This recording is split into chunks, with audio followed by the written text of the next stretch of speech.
Hi, on this series on what causes traders to lose money, another thing I want to talk about that is very important is the mistake most traders make. Now, well, talking from experience, newbies, most newbies take trading like business when they are still trying to find their footing, and experienced traders most times take trading as hobby because they want to use the money from the trading to put in order diversify their portfolio. Now, that mismatch causes an issue. Once you become new in something, you want to give it your best. Now, once you're good at something, you want to oh, don't worry, there's no point stressing myself anymore. Now, in one of the videos, almost all experienced traders are almost all are guilty of this, where they are now so comfortable with whatever they've been doing for years that it's not like hobby. As they enter the market, they make something. But I must add this: treat trading like a business, not just a hobby. Yes, I said in one of my previous videos that trading to me is a game, a zero-sum game. Now, a game, but a serious game. And a serious game, another name for serious game is business. Why I said it's a serious game is because I enjoy what I'm doing, but I'm also not distracted from the fact that money is at stake. Okay? Now, there are 3 stages when it comes to trading. 1 is your trading, actual trading. 2 is your review time, which is what you do after you've traded or before you traded. Because most times when you're in the trade, all you're doing is trying to work based on your trade plan. Then the 3rd one is your rest schedule. See, I can't overemphasize this because without resting very well, this results in or leads to fatigue or inconsistency. In fact, when there is fatigue, one becomes inconsistent. Okay? So, treat trading like a serious game, or simply put, like a business. And once you do that, whoever takes trading like a business, you notice that your psychology when it comes to trading becomes different. How? You want to understand the business very well. You'll not just buy, sell. You want to first of all define what is your business plan. Because now you're taking it as a business. You look at your cap table, which is your capital expenditure, whatever you're looking at. And most times your recurrent expenditure. Because you have to get data. Like part of the country where I'm from, you have to get fuel.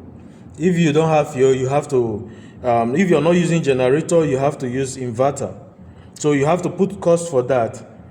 Which is, if the battery requires you, though once you buy it once, it's done. But fuel comes into recurrent expenditure. Buying inverter comes into capital expenditure because you buy it once and it takes you for a longer time. But data, fuel, your workstation, running tools like your stationaries, all those stuff, you have to put them into cognizance. You have to, the pen or the pencil, I use rotary pens. I told you I'm old school. Well, I'm the millennial that still learned from old school and prefer doing it the old way because of the consistency. And it gives me this closer proximity with the market where you draw every candlestick. By the time you draw it, your brain does 2 things. It not just knows that you've drawn it, you've created an imaginary picture of it in your head. Which is better than just looking at the chart, snapping it on TradingView or whatever broker you're using and keeping it in your journal. I draw those things that are supposed to be in journals. Draw them so that I can have this close proximity in how the candle bonded with each other, the ones preceding it and the ones succeeding it, bonded with each other to form a setup. Okay? All those stuff. So just a way for me to get better at my craft. And let me tell you something. Though this one is just a plus 1 element I'm adding. Your trading is a signature. Your trading should be your signature. And you don't compete your signature with another person.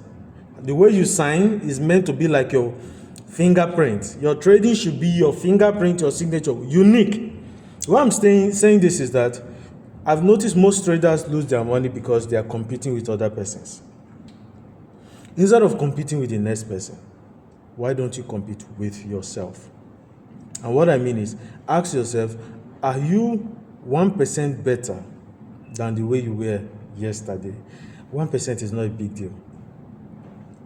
1%. Now, how do you quantify if you're 1% better? It's just a metric that says, based on what you knew yesterday, have you added something to it?